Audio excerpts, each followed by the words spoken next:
انا مش مصدق ان لحد دلوقتي في ناس ممكن تصدق الرساله اللي انتم شايفينها تحت دي. يا نهار اسود ومنيل. بالفعل الرساله دي جات لناس كتير جدا، واللي جات له الرساله دي يا ريت يعرفنا في الكومنتات ان هي جات له، طب وعمل معاها ايه، اتعامل معاها ازاي.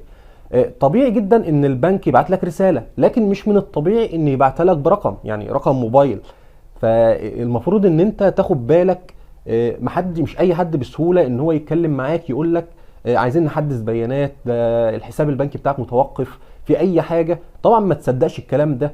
اولا لو البنك طالب منك اي حاجه هتلاقي رساله البنك جايه لك باسم البنك اللي انت حضرتك عامل فيه حساب.